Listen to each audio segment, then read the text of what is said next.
Good evening from beautiful Bunurong country. We are broadcasting to you live on Radio Karam from the unceded lands of the Eastern Kulin Nation. Welcome back for the 75th live broadcast of Radio Architecture with Ilana Razbash. Thank you so much for being with us here tonight, for listening on, and really for supporting us for the last year and a half on the airwaves, live on Radio Karam.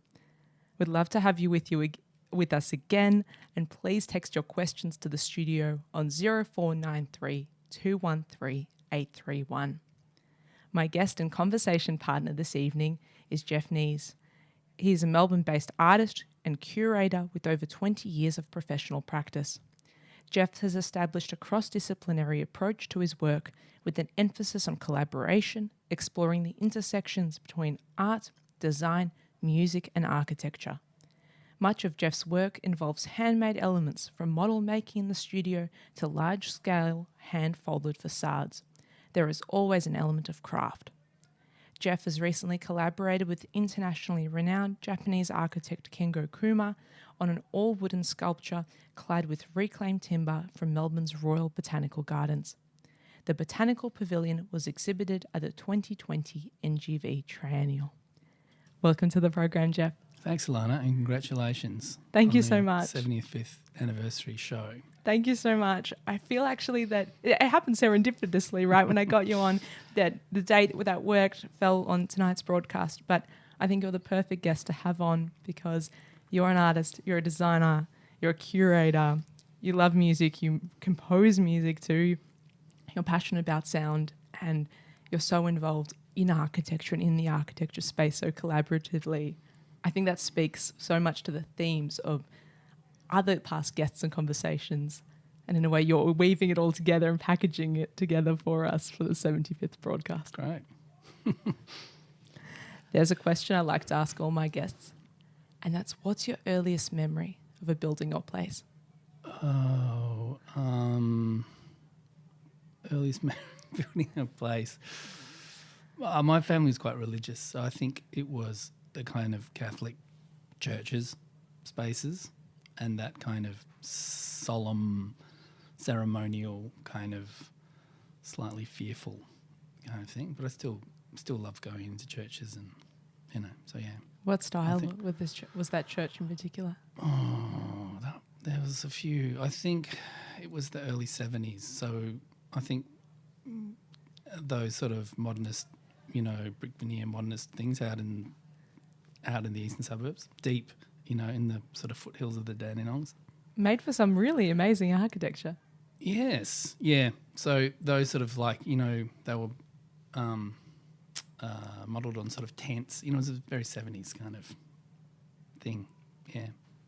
Was it the ones effectively inspired by many Japanese works? Yeah, I guess so, yeah. Yeah, but they're still standing, all those things now. They're quite interesting. Again. Does that feeling of fear or concern or stress or guilt come back when you're into those spaces? Or No, I'm done. I've gone through all that and come out the other side. I'm okay now.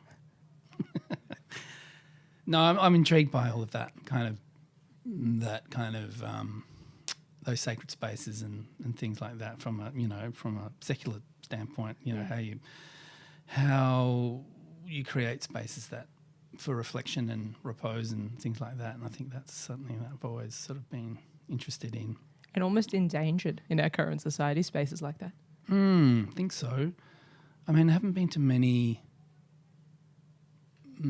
contemporary... I mean, have they built new churches, recently? I don't know. But I always stick my head in, some of the old kind of modernist ones, if I can, and have a look around. On the way home, you must swing past the Keysborough Church of the Resurrection by Edmund and Corrigan, just down the road from here. I will. Just near here. Yeah, near here. I'll put it in the map. Yeah, great. That's quite a destination and an absolute marvel of postmodernist architecture. So it's Peter Corrigan. Peter Corrigan and Maggie Edmund. What year? Late 80s. Oh, okay. Yeah. Wow. In those churches, those spaces, is that when you first experienced music? Yes, I would say so, yeah. Because my father was an organist. he'd studied music and things. So he actually studied to be a priest, but he dropped out. I think he was a bit of a ladies' man, but he always, he was the church organist. So as a kid, we would sit up with him playing the organ, and so that was a big part, being behind the scenes. And did you get an amazing perspective being able to look down? Was it in the situation where the organist was lifted up? No, it wasn't. No, you were sort of in the back. It wasn't that kind of that type of old kind of cathedral type space. No, but it wasn't. But I think that was probably where, and also a lot of back as it was the 70s, the rock mass. I don't know if you're familiar. No. Jesus Christ Superstar and all that sort of Yes. stuff. All that kind of Jesus in Birkenstocks with long hair, and that thing. So there was like the kind of rock bands in church and stuff when we were kids. Oh, so that was the very beginnings of it. Yeah, so it was like what they would call the charismatic renewal and all that sort of born again stuff. And so post-Vatican II and all that kind of jazz. And, so there was a lot of that kind of trying to get the young people interested. So it would have, they'd have rock bands playing in. Vatican II had massive impacts on the architecture of churches too. Yeah, and I think a lot of those churches that I sort of mentioned were as a result of that. So it was all sort of, The idea that God was around, not above, and it was bringing more light in. Yeah. Into the spaces, into places of community. Yeah. So, yeah. Did you enjoy organ music as a child? I did. I still do. I love it. Yeah. Do you think it's misunderstood? No. How do you mean? No, I think it's for pretty, many listeners it can be such an acquired taste in terms of the sound. Yeah, I guess there's always that association. But, I always marvelled at the way it literally put the fear of God into people, and acoustically the spaces were set up to kind of create this, like, actually awesome kind of presence in the space. And, that was amazing. And actually, for my dad's 70th birthday, we surprised him and organised for him to play the organ at St Pat's Cathedral as a surprise. So he turned up and he played on it there. So that was a kind of a big tick of the box for him, and something that we'd thought about for a long time. Oh, that's magnificent. I love organ music. And, There's the amazing it's a concert organ also nearby from where we're broadcasting tonight at the Kingston Town Hall in Moorabbin. Oh, yes. And that's open for Melbourne Open House. I was lucky to experience that one and see the organist keys come up from the floor. I've seen that at the Regent Theatre. They come up through the floor, which is pretty impressive. When you were sitting up there with your dad, did you get to feel the vibrations of the organ? Totally. Well, yeah, because I think those organs I think it was an American company, Allen Organs, as opposed to Allen, the music store in Melbourne. And they were the first to create and I think market internationally digital organs. And so you had the kind of all the oomph of the big kind of, traditional ones, but in a more compact form as a digital kind of instrument. So that was sort of in the early 80s, I think. But yeah, it still had that massive power. So I think that could, smaller churches could afford to have a big organ sounding like a big kind of cathedral organ, for what was more bang for buck. What was the first instrument you played? Oh, piano. All the family played piano. And I was better at the pianola than the piano. I think my other brothers still continued, and my mum plays. Used to play. What's a pianola? It's like it's a pedal, with the rolls. Player piano, I think they call them. So you put the roll in, pedal, and it just plays the music. Yeah, and you can kind of run your hands across the keyboard and make it look so you're playing it. It's an incredibly rare instrument. Yeah, I think they were very popular. There's lots, you see quite a few of them around. But, piano. And then later I played trumpet and ended up playing drums and then turntables. Did you ever consider being a professional musician? Not seriously. Yeah. How did you know I thought I'd be better making a living and being an artist. Well, no, I think I just freelance creative. So you just sort of say yes to everything and then work it out later on. Yeah, so That's probably good advice for listeners. I think so. You say yes because you can say no later. If you say no, the door's closed forever. There we go. How did you know art was for you? What was your first medium? Oh, I don't know. I think I don't even really. I was thinking about it on the way here. I think it's probably I never really wanted to have a proper job. I think, and yeah, I don't know. I don't think about it. I don't think about it a lot. But I mean, I was always drawn to it. You know, I think even and going back to the religious thing, that was your first experience of architecture and stained glass windows and all those things were extraordinary things to behold. And I know, people with other faiths and things like all the mosaics and all that sort of stuff, that's a lot of people's first experience with art. That's, designed to Make you feel something. Yeah, in the presence of something or other. It's a pretty magnificent introduction to the powers of architecture, to the powers of music, to the powers of sound. I'm not at all surprised that your creative practice tends to revolve around these things and come and intersect. How did this real practice of collaboration, because you do a lot of collaborative work. How did it start? How did it start for you? I think you can't, when you're on your own, it's weird. It's kind of a strange thing. I'm quite a social person and I spend a lot of time on my own. It kind of drives you a bit crazy, but it's good to kind of be around other people because I think, that just, it doesn't end well. But the thing is, you can't be good at everything. And so, having that, I kind of have, some sort of ambitious ideas, I suppose, but it's good working in a group. Every time I go and do it, like if I work in an office environment, like with an architecture studio, it's great because I can work and then go, okay, bye, and then just go back into my studio and not have to kind of be there the whole week. So it's kind of nice to dip in and out of that and then have your own kind of practice. And I think as an artist, you can play that card quite well. You can just say, oh, look, I'm an artist. I need to kind of be in, quiet.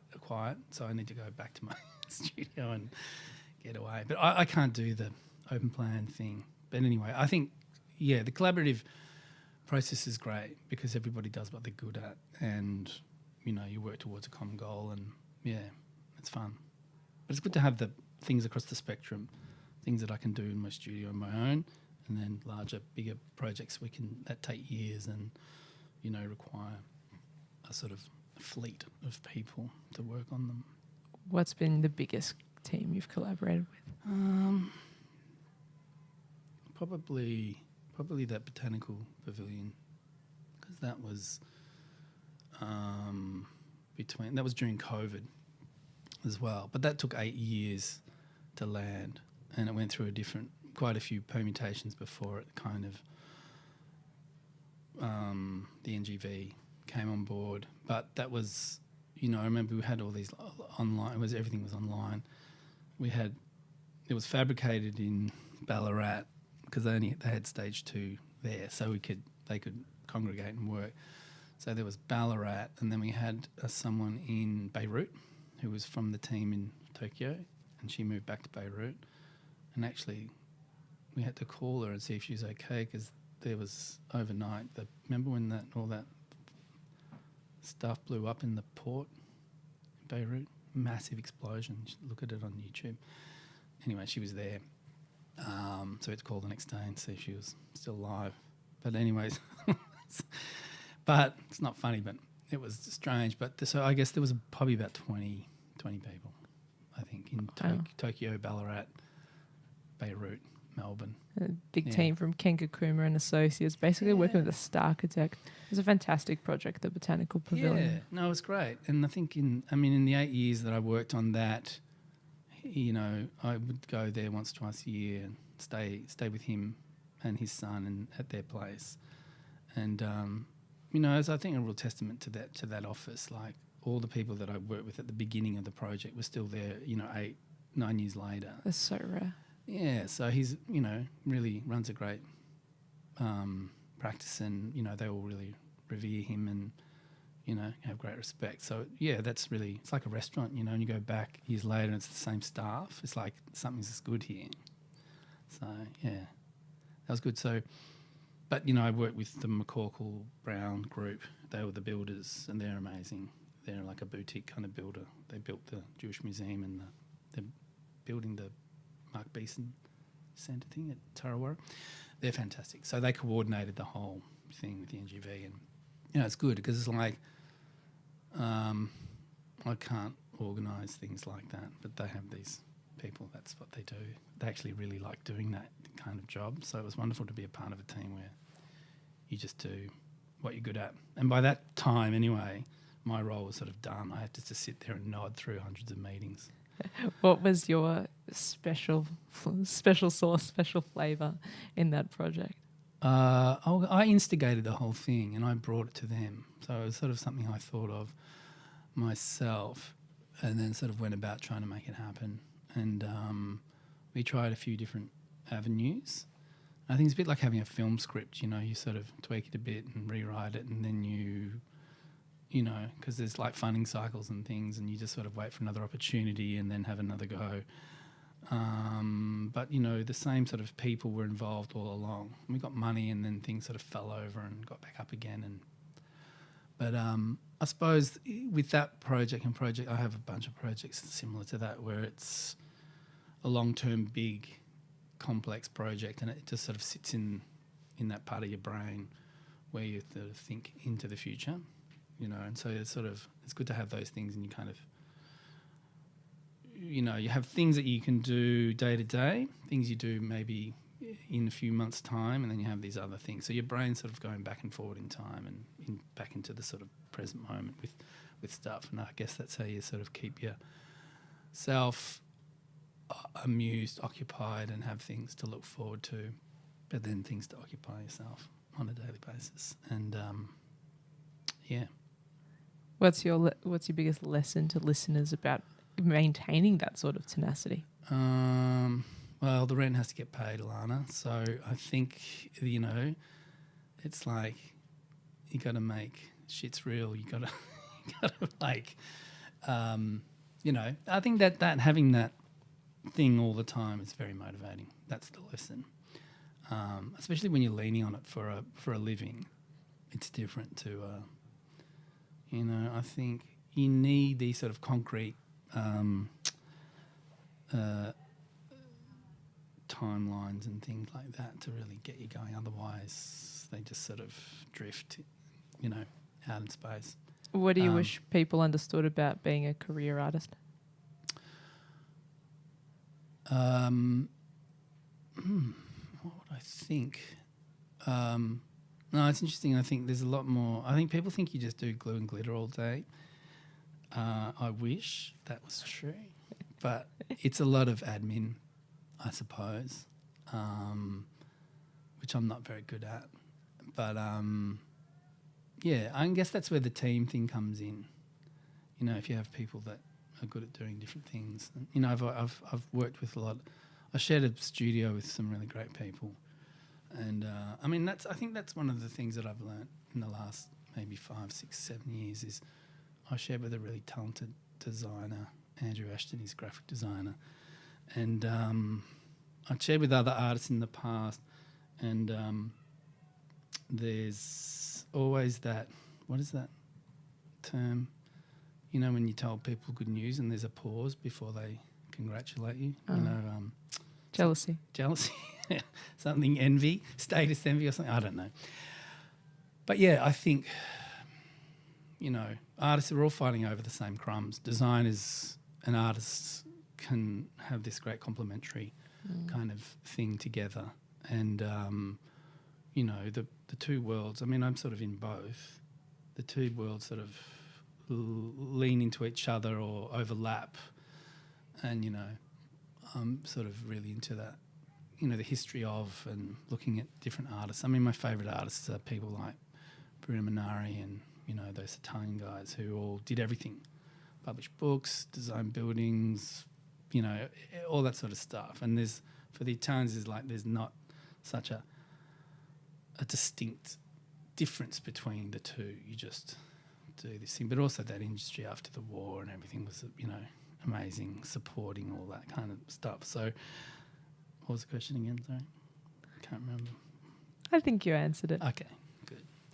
Yeah, so but I think having a good someone that I don't share at the moment, but having shared with Andrew for a number of years, and that was all during COVID, that was great. I think, sort of really good to have someone who's complementary to what you do rather than, Did you always your know? competition.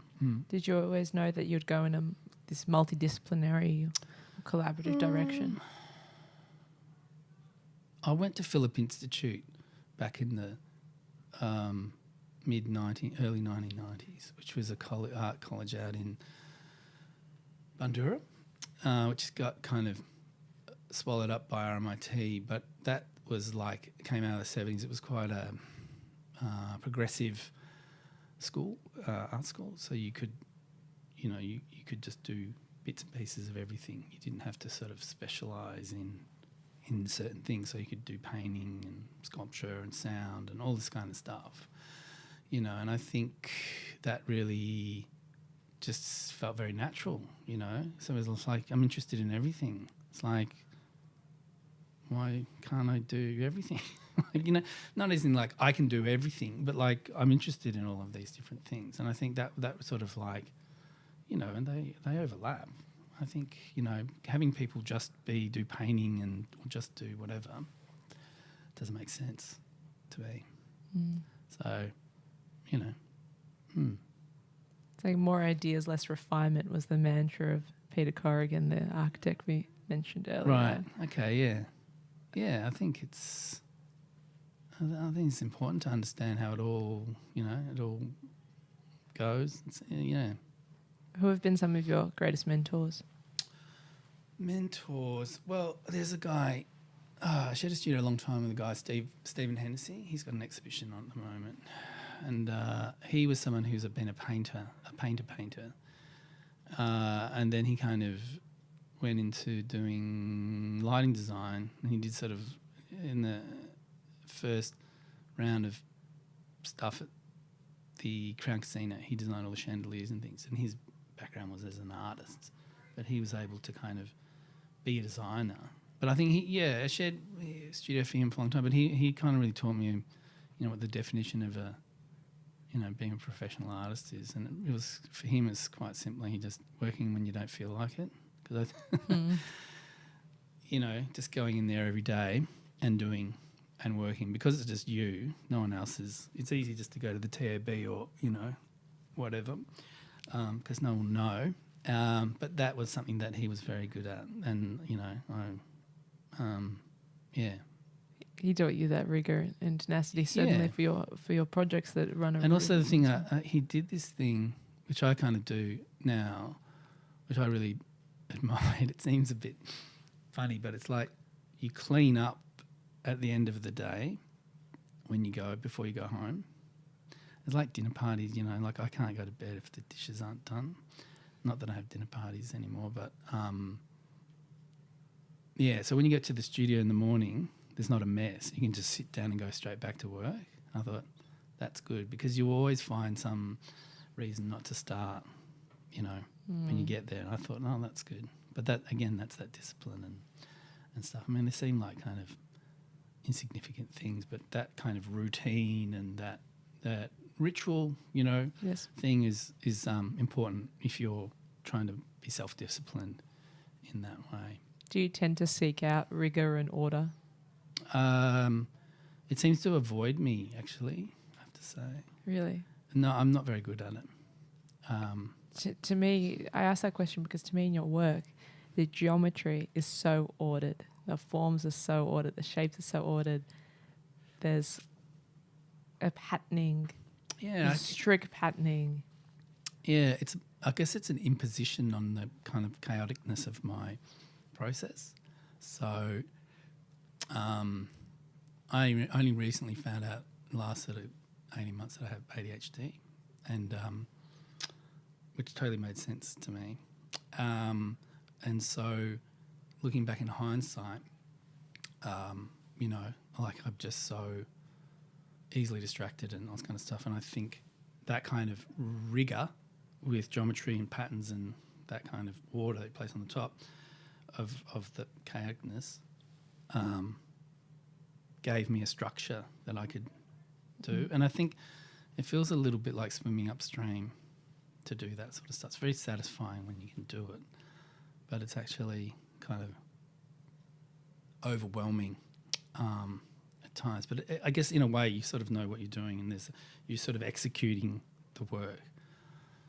You have a system that you react to as part of your creative process. Yeah, and then but there's also an element of which is there's the neural immediacy. So I make up little rules about how things go, and then I can just do them as I go. So there's a kind of it's not quite gestural, but there's a kind of a little rules that I make about creating things when I do like sketching or creating something. Give us an example of a rule. Oh well, just simple things like it's just patterns. So every fourth direction you change, you know, that sort of thing. Yeah, there's not like rules, but I mean like... You're setting up an algorithm yeah, of behaviour. That's it. I want to circle back to the Botanical Pavilion. Yeah, that's, I think, the project where I first actually encountered your work and completely loved it. The warmth of the timber, the really rigorous geometry, but then it curves and you can walk through it, you can experience it. And was the siting and installation in the NGV considered when making the work, or that was the way the curators had arranged the whole exhibition, that you come out and you see the next piece in front of you? Yeah, so by the time it ended up there, we were actually looking at a much smaller version of it, and they gave us some money and gave me some money to go back to Tokyo and then work on a kind of a smaller version of it.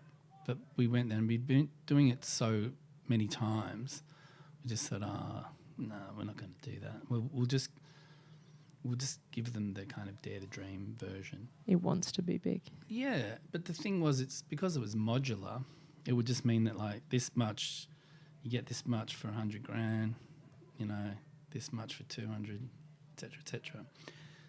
And they were a bit like, that's not what we asked for. But then when the director saw it, he loved it. So I think the ambition of it, yes, you know. But I think we'd gone. So we created it for that particular space, and we designed it to be in that room and be on its own, which was really great to have that to itself. And it became, it was a great experience to have that in there, and then to have that leave fun painting as you came out the other end. But I spent a bit of time in there, and it's funny talking to the guards and stuff and saying, you know, introduce myself. And they're saying, oh, mate, people love it. And, it's really great. And this woman took a selfie with me, and she's saying that people would come in, staff would come and have, like, chill-out time in there because the rest of the gallery is quite chaotic. Yes. So that was really good to get that sort of filtered feedback and things. But yeah, it did the kind of the rigour of it. I mean, I think there was like 17 different types of timber that we used. But gradiated the shades and the tones of it. Yeah, which was really, and it had that smell, which was really great. But also the way when the lighting hit it, when the lights went onto the floor, it created this totally crazed patterns which we didn't anticipate. We couldn't. I mean, we could have modelled it, but we didn't. We didn't need to. So yeah, there was lots of great things like that, and how people sort of interacted with it. But also, I remember, is it Peter Zumthor, chapel up in the hills somewhere. The Bruder Klaus Capella? I don't know, it's the little wooden one, but designed to have the floor, when you walk on it, creaks. Okay. Or something like that. I'm sort of paraphrasing. But the idea, getting back to churches and those sort of spaces, that when you walk, it creaks. You kind of are deliberately quiet and kind of modest in your movements, in sort of, so there's all those sort of unexpected kind of little thing. So it made a noise, and when it it's this sort of creaky, organic kind of structure. So yeah, it was lots of really interesting things that happened. But it's sort of like it's the flat pack thing, because the original idea was that it would flat pack and then travel back to the places where these trees had come from, in this sort of reverse colonial idea about the way botanical gardens are set up. We wanted to kind of send this pavilion back to the places where it had come from, and then tell that story. Did it go back? Where does it live now? It lives in carbon deep freeze out in somewhere or other, out in the deep wilds of the West, in some warehouse, in sort of storage. In the secret storage? Yeah, like at that scene at the end of Raiders of the Lost Ark, the Ark of the Covenant is in a big crate. Do you remember that? Anyhow, yeah, I think I did hear a rumour it might get another outing at some stage. But it was good. So yeah, it's flat packs, and it's got this kind of phone book manual how to put it all together. So that was fun. How long did the assembly take them? Well, it was during COVID, and the team NGV, they were fantastic, and they were sending little reports. I think because of the restrictions, I think it took about 3 weeks, a bit more maybe. But it was funny because it was designed to go in that space, and because of the, what do you call it when your wheelchairs have to go? Accessibility. Yeah, compliance and all that sort of stuff. There has to be 2 wheelchairs can go past. So we measured it, and by the time they built it and got to the other side, there was a bit of creep. So there wasn't enough room. So they went, it doesn't matter, don't worry about it. So we couldn't pull it apart and then move it, 40 centimetres or something. So yeah, the practicalities of, but it's very, very complex to put together. So I just sort of saw it via, I wasn't involved. Yeah.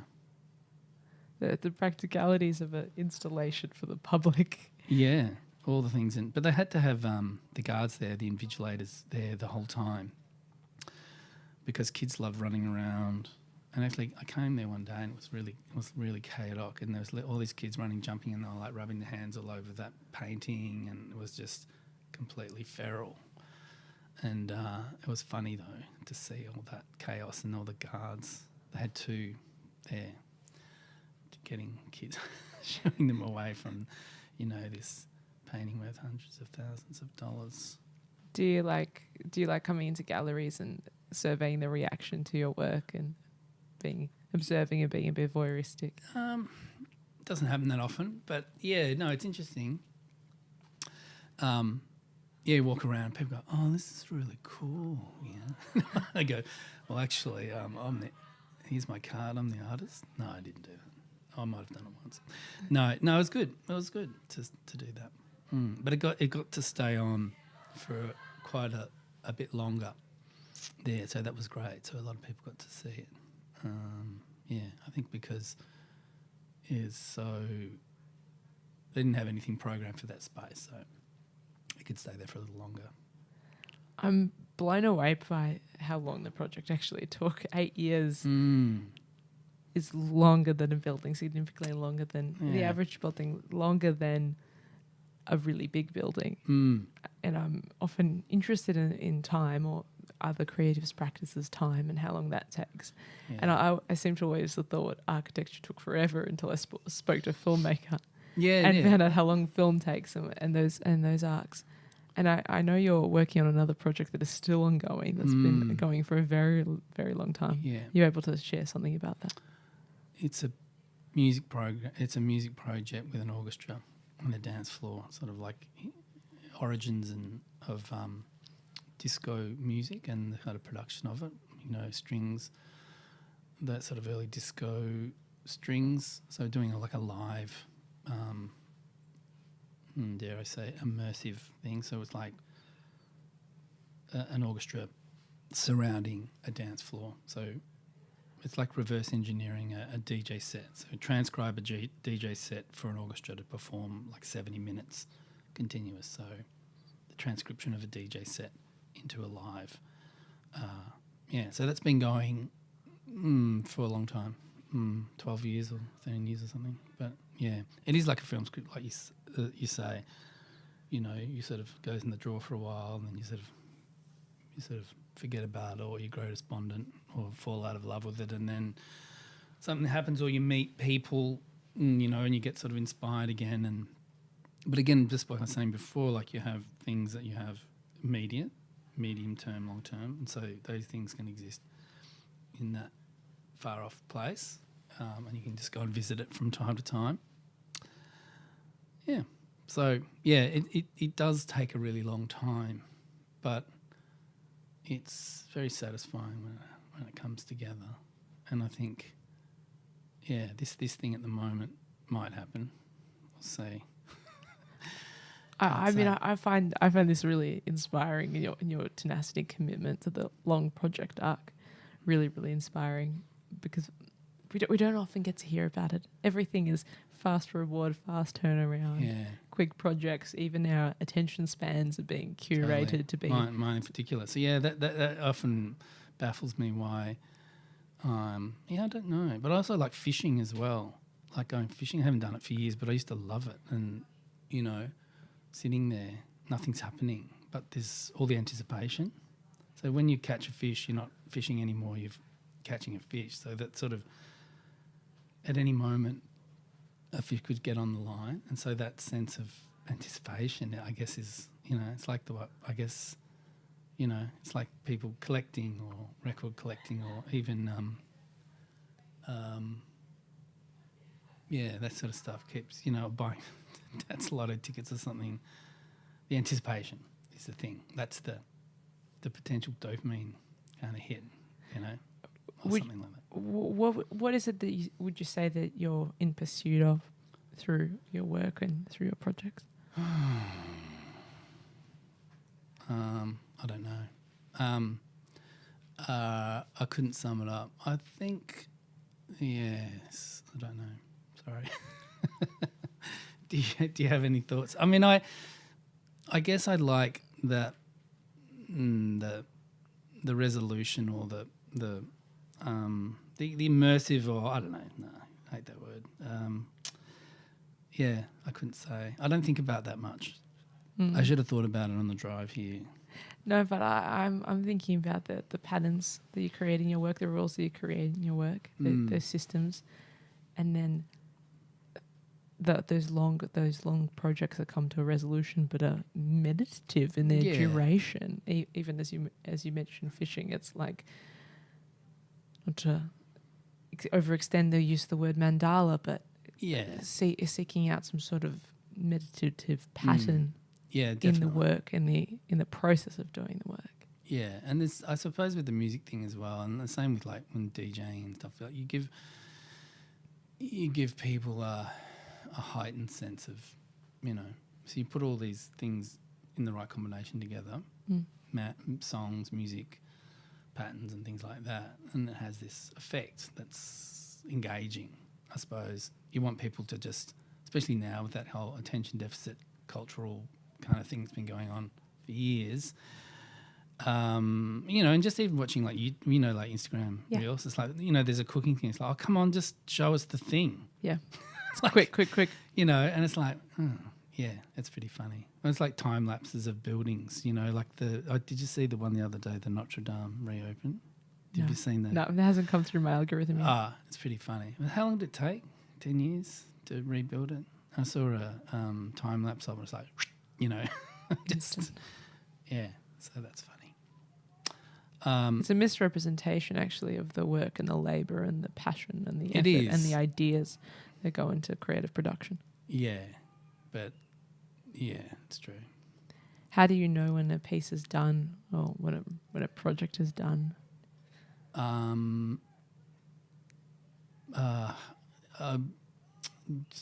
could give a smart ass answer, but no, I don't know. I think that's the hardest thing. Who was I talking to? I was talking to one of my kids about the other night. We were talking about improvised music and all this kind of stuff. And I always laugh at going to some of those shows, and it's like, why do they go on? Why does improvised music go on for so long? And it's like, as they're saying, it's the art of knowing when to stop. Mm.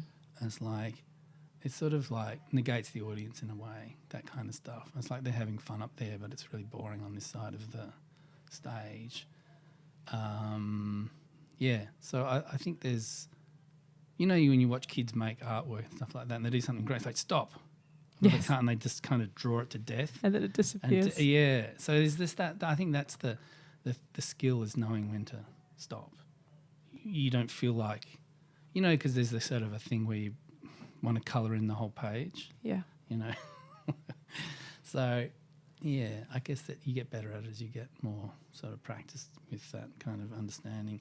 But also, I think I'll be working on something, and then if I grow discontent or something with it, I'll just put something aside, come back a week later and look and go, oh, that's worse than I thought it was. Or sometimes that's better than I thought it was, or whatever. But, having that Fresh eyes, the fresh perspective. yeah, and just being able to step away from it, because you can't always resolve it in the moment. And again, that comes back to that thing of working on your own.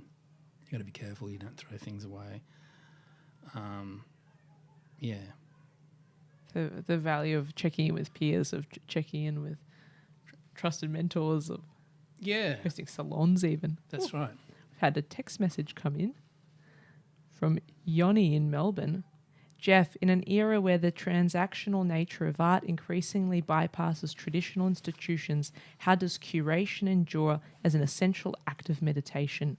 One that not only contextualizes art, but also sustains the intricate dialogue between artist, audience, and the forces of commerce. Awesome question. Thank you so much, Yoni. I have read it. Bypass traditional. So they're asking, how can it endure? Yeah, I think that it's a good question, because I think you're always looking, especially now, it's like there's so much online, even like institutions and, really prominent artists and people that you just won't or weren't, say for instance on Instagram or anything before, are now. And like you said, showing the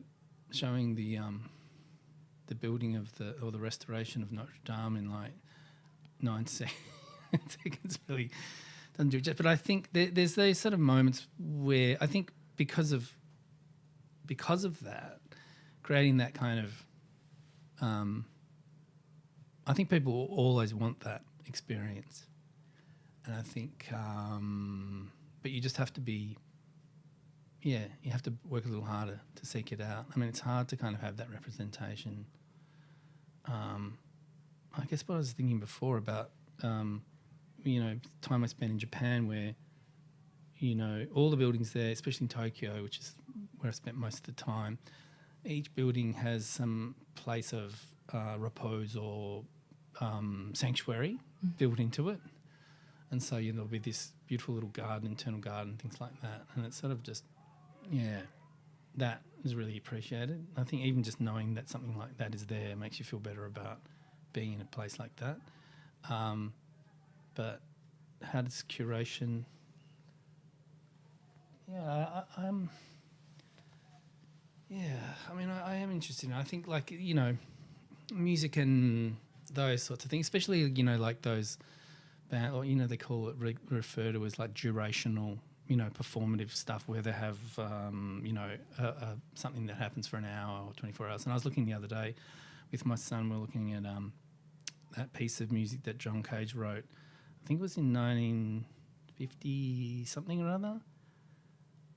It's an piece for organ. And it took 7 years for there to be a chord change. And it's like the slowest piece of music, and it lasts for 100 years or something.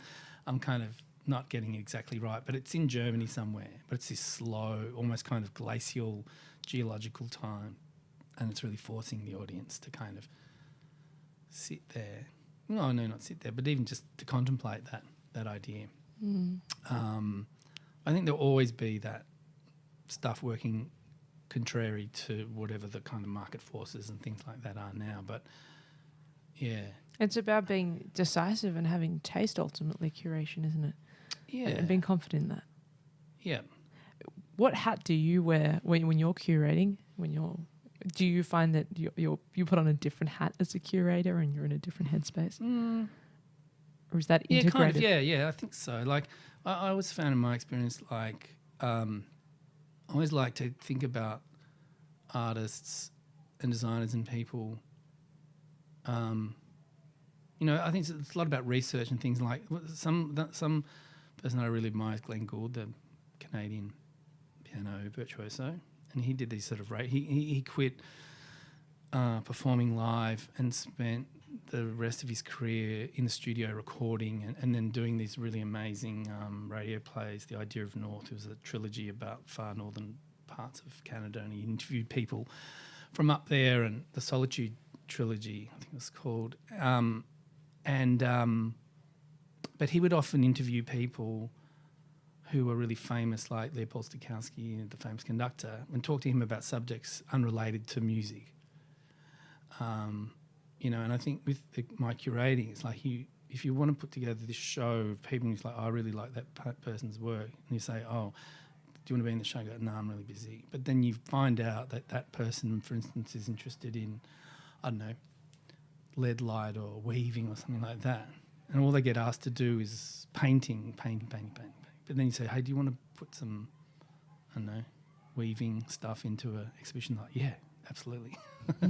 So everybody's looking for a way to do something another different. avenue. Yeah, because you just get pigeonholed into this kind of way of doing things. And I think, and again, I guess my practice is really varied, and I'm always looking for different avenues to do things. I'm working on a big ceramic tile mural at the moment, which I'm really excited about, working with the guy Ryan Foote, very talented kind of artisan and designer himself.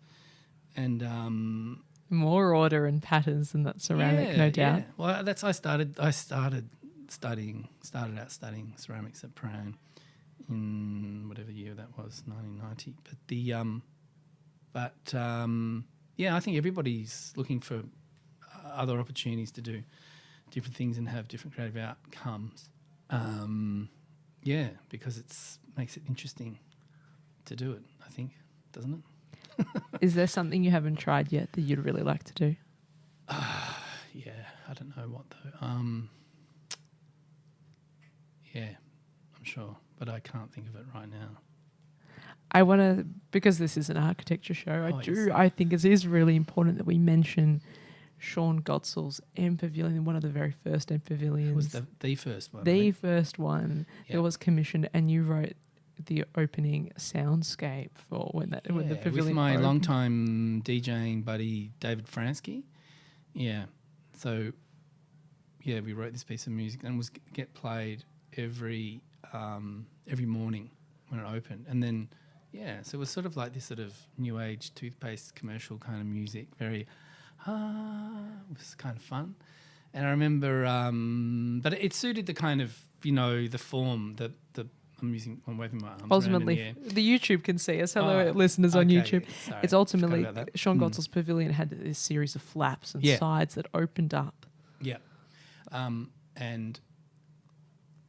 so it get played every morning, and it was nice. So I think they had a cafe and everything. I remember one, because my kids were pretty young then, we got up really early and went down for the opening. Said, we'll go and hear the music. And we got down there, and there was some kid there doing the coffee machine, and said, they play the, have you played the music yet? He's like, what? I don't know. What are you talking about? And it's like, oh yeah, I think there was that. Oh no, but it broke. Anyway, no, we don't do it anymore anyway. Do you want a coffee? I was like, oh, okay. Oh no, I'm so sorry. That's right. No. But that's what happens in the real world. Like exactly. sometimes when you build it and create it and bring it into existence, there's a bit of teething issues. However, with your same collaborator, David Fransky, you also co-wrote the Dawn and Dusk and that's sequence for Fed Square. Yeah, and that's being played there at the moment. It gets played every day, Dawn and Dusk. So that was good. That was a sort of project that came about during COVID. So I did a couple of projects during COVID, which was really fun. Oh, that answers your question from before. I did a mural, a really large-scale painted mural on a building during COVID, and that was completely hands-off. I designed it with my friend Andrew Ashton.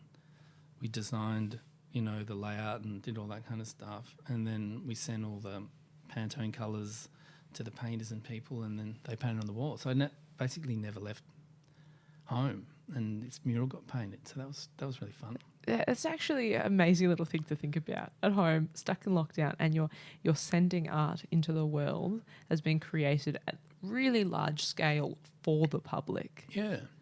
Say something about the importance of public art and these public commissions. Well, that was interesting because it made me realise you don't really need to, like a lot of those big public art projects is just standing around nodding, there. I mean, you can do that at home. But I suppose the importance of it is, and I've come across this a lot, and in recently, like with the architects saying, they've got an idea about how they want their artwork to work. But one of the things with councils, there has to be a clear delineation between what's an artwork and what's part of the building.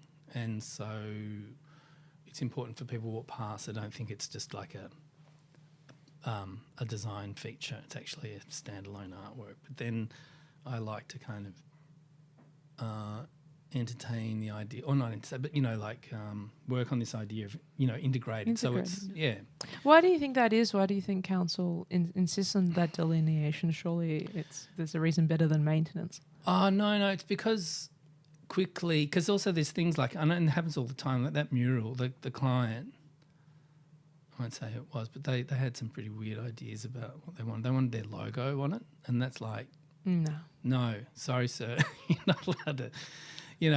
But then they ended up getting it like a really small one, it's pretty funny. But yeah, so it doesn't become this, it's the same thing happened in Sydney with the Opera House and the horse races, and they wanted to project that stuff onto the, it's like, otherwise these big kind of public spaces and places for artwork and cultural, activity just gets turned into another billboard. He gets co-opted. And that was the risk and danger with Federation Square with the Apple Store proposal. There's many citizens of Melbourne fought so hard to protect it. They're trying constantly to kind of undermine that thing. And I know I did a project a few years ago, a proposal, and there was a big screen-based thing which we didn't get in the end, but I was working with a guy, Bruce Ramus, and he'd done a lot of that kind of work before, but he was saying that, when they talk about the cast, so the distance between the LEDs on a screen, there's a certain resolution that advertisers need to show their ads.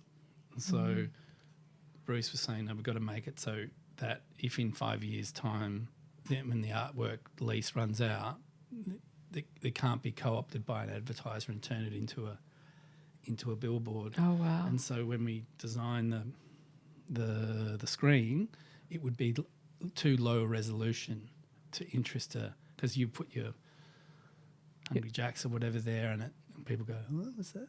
So that you kind of build that kind of protection into it, yeah. And so because they're constantly trying to co-opt those spaces all the time, so it's interesting to see that intersection. I think council do it so that it doesn't look like. Because if architects had mostly, the lazy ones, if they had their way, they'd just, cut and paste the pattern off the thing onto the wall or whatever. And I mean, mostly people just think it's a pain in the ass when you're working with the builders and things like that. And they're only doing it because they have to. They're forced to do it. Not all of them, but you come across that attitude. I've found in my experience the procurement timelines just get compressed and the artwork is thought about really late. Yeah. And the opportunity to really meaningfully integrate and holistically collaborate can be delayed. But I'm working on a few really interesting projects in Japan at the moment, hotel, and then I've been brought in early stages and I've done a bit of narrative research and things to inform the kind of not just the art but the sort of design narratives and things like that right at the beginning, and that's really good. That's with the Bar Studio, who's actually Melbourne based. They do a lot of kind of luxury hotel stuff in Asia and elsewhere, but that's really good because what happens is exactly as you say, the procurement times get compressed and so there's no time to do anything else. And you just sort of retrofit something. Do you You know. find there's consistent narratives or ideas that you're constantly returning to in your work? Yeah. Mm. What are they? Oh, okay. No, I think that long look, or that thing where being able to kind of come back and look at something again and see something else, or just that slow thing. But even with the way the light moves and changes in a space, so you see something in the morning, and then when you come back in the afternoon, the light's different, and so it looks completely different. There's all that sort of liminal, that thing, the experience of time.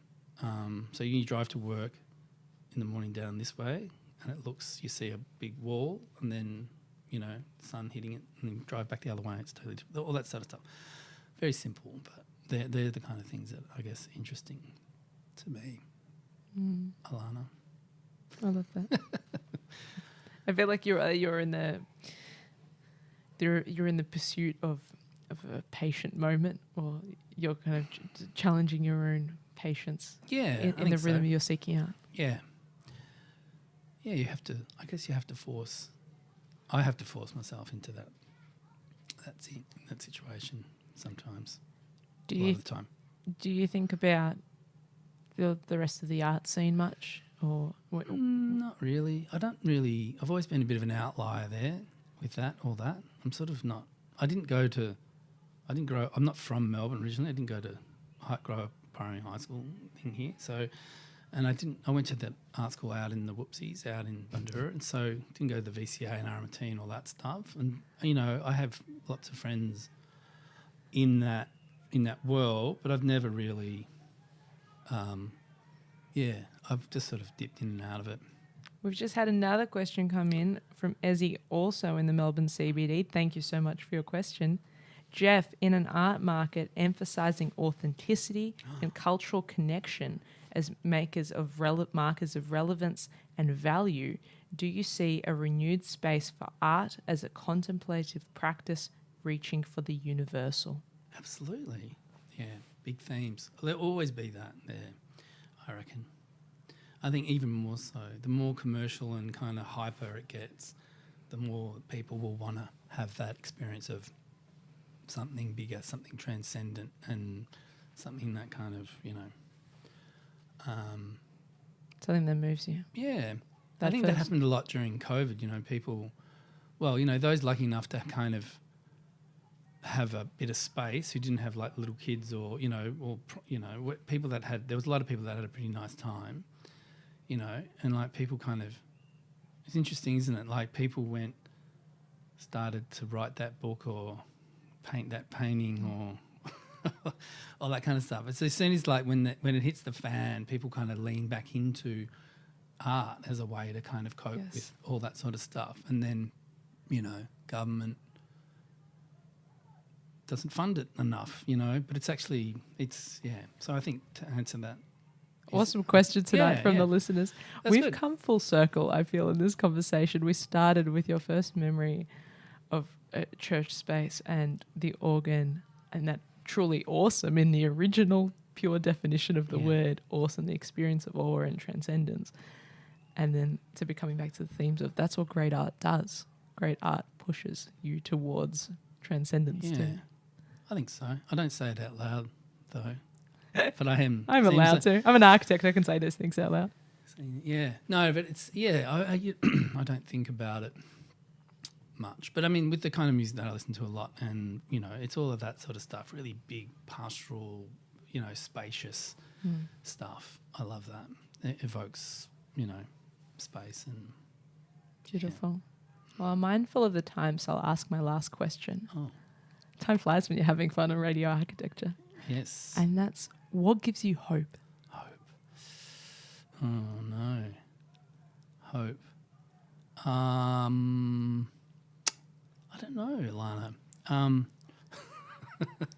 I guess I have kids, Harriet and Claude, but I think when I see how together and interesting they are, that gives me hope, I think, and their friends, So that's probably a bit of a standard answer, but I have lived experience of it now, so it's, kids are all right. I don't think it's a standard answer, but it's definitely a response I often hear Yeah. And it's a really natural and very human response. It is, yeah. Thank you so much for joining me on the Thanks for having program me, tonight, and Geoff. congratulations on your 75th child. Thank you so much. Yeah. Thanks for joining me for another evening of radio architecture with Ilana Razbash. This live show was broadcast and recorded in the Radio Karim studio on Bunurong Country. You can replay the show wherever you get your podcasts. Thanks for tuning in and supporting community radio. Take care.